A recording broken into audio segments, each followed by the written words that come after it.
কয়েকদিন ধরে আমরা অশান্ত নেপালের খবরে ভীষণভাবে নজর রেখেছি। এরই মধ্যে আমরা দেখেছি যে অনেক কিছু ঘটনা ঘটে গিয়েছে। নেপালের প্রধানমন্ত্রী কেপি শর্মা ওলি তার পদত্যাগ, প্রেসিডেন্টের পদত্যাগ এবং তারপর সম্ভাব্য প্রধানমন্ত্রী কে হবেন একটা লম্বা নামের তালিকাও আমরা দেখেছি যে ঘোরাফেরা করেছে দিনভর গত কয়েকদিন ধরে। তবে ইতিমধ্যে যে খবর আমাদের সামনে এসে পৌঁছেছে সূত্র মারফত আমরা যেটা জানতে পেরেছি, আমাদের কাছে যে খবর যে সুশীলা কার্কিকে সামনে রেখেই এবার অন্তর্বর্তীকালীন প্রধানমন্ত্রী হিসেবে তাকে সামনে রেখেই কিন্তু আবার নেপাল নতুন করে স্বাভাবিক পরিস্থিতির দিকে হাঁটছে। এবং জেনজির তরফ থেকে সুশীলা কার্কি, যিনি একটা সময় ছিলেন নেপালের সুপ্রিম কোর্টের প্রাক্তন প্রধান বিচারপতি, তাকে সামনে রেখেই কিন্তু ঘর গোছানোর চেষ্টা করছেন নেপালবাসী। আপনাদেরকে কয়েকটা তথ্য একটু শুরুতে জানিয়ে দিই যে এই সুশীলা কার্কি কে। তিনি একদিকে চিফ জাস্টিস ছিলেন, অন্যদিকে তার একটা স্বচ্ছ ভাবমূর্তি রয়েছে, ভারতের সঙ্গে তার ভালো সখ্যতা রয়েছে এবং তার পড়াশোনা কিন্তু ভারতেই। এইরকম একজন মানুষকে যদি নেপালের প্রধানমন্ত্রী হিসেবে বেছে নেওয়া হয় তাহলে সেটা আখেরে কতটা ভারতের লাভ, সেই প্রশ্নটা যেমন একদিকে উঠে আসছে, তেমনি অন্যদিকে আরেক প্রতিবেশী পড়শি দেশ বাংলাদেশে, সেখানে এই যে অশান্তির বাতাবরণ এবং অশান্তির মধ্যে মোহাম্মদ ইউনূসের বাংলাদেশে এসে প্রধান উপদেষ্টা পদে বসা, অশান্তির আজ কিন্তু ক্রমাগত বেড়েছে, ভারত বিদ্বেষ ক্রমাগত বেড়েছে। তাহলে সেই পথটা হয়তো এবার কিছুটা এড়ানো সম্ভব হবে। আমরা এই গোটা বিষয়টা নিয়ে আলোচনা করব যে আন্তর্জাতিক মহল পুরো বিষয়টাকে কিভাবে দেখছে। আন্তর্জাতিক সম্পর্ক বিশেষজ্ঞ শুভাশিস ব্যানার্জি আমাদের সঙ্গে রয়েছেন আজকে স্টুডিওতে, আপনাকে স্বাগত জানাই। যে বিষয়টা অত্যন্তভাবে প্রাসঙ্গিক হয়ে আসছে, আমাদের আরেক প্রতিবেশী দেশ বাংলাদেশ, সেখানে ইউনূস যখন প্রধান উপদেষ্টা পদে বসলেন এবং তারপর যা যা ঘটলো, নেপালের ক্ষেত্রে নিশ্চয়ই তার পুনরাবৃত্তি হবে না, কারণ সুশীলা কার্কির সঙ্গে ভারতের একটা সম্পর্ক তো রয়েছে। দেখুন, আন্তঃরাষ্ট্রীয় সম্পর্ক বা আমাদের সাথে কীরকম সম্পর্ক, আমি আবারও বলছি, বারবারই বলি, এটা অনেক পরের পার্সপেক্টিভ আর এটা ইন্ডিয়া পার্সপেক্টিভ।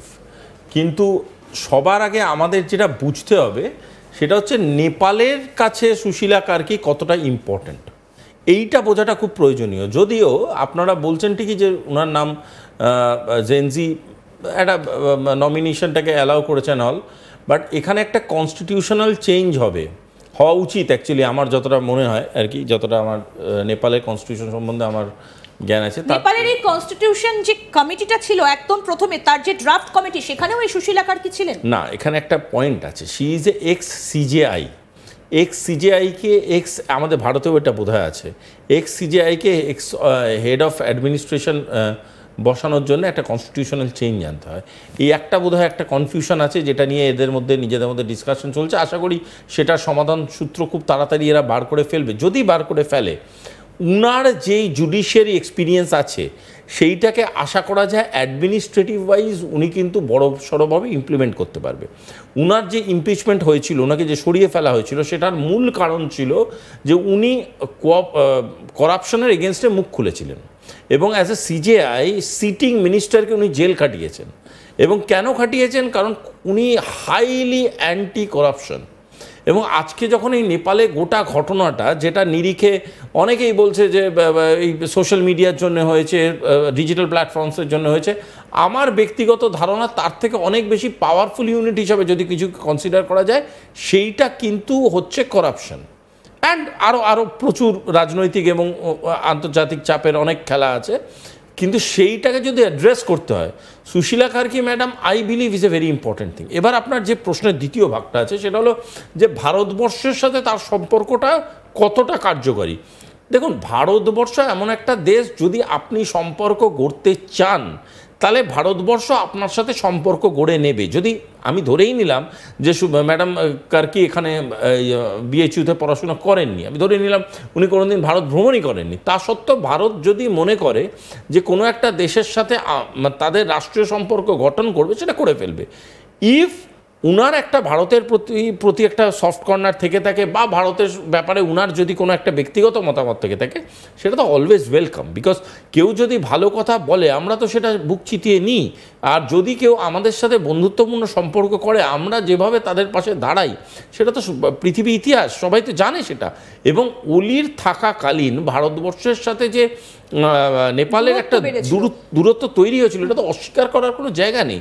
সেই দূরত্বর জায়গাটাকে যদি ম্যাডাম কার্কি এসে যদি সেটাকে কম করেন, তাদের আর্মির তরফ থেকে আমাদের সাথে কোঅর্ডিনেটেড প্র্যাকটিস, কোঅর্ডিনেটেড ট্রেনিং বরাবরই চলতে থাকে। কালচারাল ডিপ্লোমেসিতে আমরা দুজনের মধ্যে প্রচুর এক্সচেঞ্জ চলে, স্পোর্টস ডিপ্লোমেসিতে চলে, আমাদের মধ্যে প্রচুর রকমের কমন ফ্যাক্টর আছে। সবথেকে বড় কথা যে ভারতীয়দের নেপালে ঢুকতে কোনো পাসপোর্ট লাগে না। অ্যাবসলিউটলি, মানে কিন্তু বাংলাদেশের সঙ্গে নেপালের একটা পার্থক্য, আমি এই জায়গাটা একটু আপনার কাছ থেকে পরিষ্কার হতে চাইবো যে বাংলাদেশের সঙ্গে নেপালের বেসিক কিছুটা পার্থক্য তো রয়েছে, কারণ বাংলাদেশ এই মুহূর্তে তারা ইসলামিক বাংলাদেশে কনভার্ট হতে চাইছে, এবং হয়তো এই উপদেষ্টা সরকার আর কিছুদিন থাকলে বা তারা যদি যদি করে ভোট বা যদি এসে বসে, তাহলে হয়তো সেটা হতে আর খুব বেশি দেরি লাগবে না। কিন্তু নেপালে যদি সুশীলা কার্কি বসেন, তাহলে তো নেপাল একটা তো হিন্দু রাষ্ট্র, এবং হিন্দু রাষ্ট্র হিসেবেই নেপাল গোটা বিশ্বে পরিচিত। তাহলে কার কি লাভ? তাহলে ভারতের পক্ষে কতটা লাভজনক বা কতটা সুবিধাজনক? দেখো, প্রথম কথাটাতেই আমি বারবার স্ট্রেস দিচ্ছি যে লাভটা প্রথমে আমাদের কনসিডার করতে হবে নেপালের কতটা লাভ, নট ভারতের কতটা লাভ। ভারতের লাভটা আমি আসছি, অবভিয়াসলি অ্যান্সার করব। প্রথমে জিনিসটা এটা বুঝতে হবে যে বাংলাদেশের ক্ষেত্রে বলো বা নেপালের ক্ষেত্রে বলো, হার্টের যারা ডাক্তার আছে, কার্ডিওলজিস্ট আছে, তাদের একটা কথা বলে সিপিআর দিয়ে দেওয়া। মানে যখন একটা পেশেন্টের খুব খারাপ অবস্থা, লাস্ট মোমেন্টে ওই ক্রিটিক্যাল সময় সিপিআর দিয়ে দেওয়া। এই ক্রিটিক্যাল সময় সিপিআরটা যেটা বাংলাদেশের ক্ষেত্রে দেওয়া হয়নি, তাদের সেনাবাহিনী কন্ট্রোল করতে পারেনি সে অর্থে, তার জন্য কিন্তু আজকে বাংলাদেশের এই অবস্থা। বাংলাদেশের সেনাবাহিনী যদি এই নেপালের মতো বাংলাদেশকে সেই সময় কন্ট্রোল করে ফেলতো, আজকের ডেটে দাঁড়িয়ে বাংলাদেশে নির্বাচন হয়ে গেছে।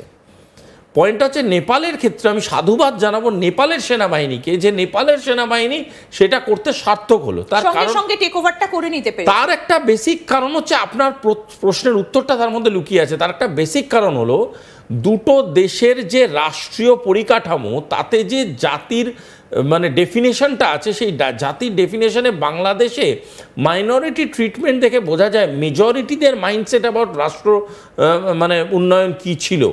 আজকে জামাত যেভাবে কন্ট্রোল করছে বাংলাদেশের পলিটিক্সকে, আজকে যেভাবে এই ইসলামিজম ঢুকছে বাংলাদেশে, wrong Islamism, I am not against Islamism, but এই wrong Islamism, wrong definition of Islamism, যেখানে কোনো রকম কোনো প্রোগ্রেসিভ ব্যাপার নেই, শুধু টেররিজম, শুধু একে মারো ওকে মারো, দুনিয়ার উল্টাপাল্টা জিনিস করো, সাধারণ মানুষ বুদ্ধিজীবীদের পিটিয়ে মেরে ফেলো, এই মানসিকতা কোনোদিনই কোনো উন্নয়নশীল দেশের হওয়া উচিত নয়।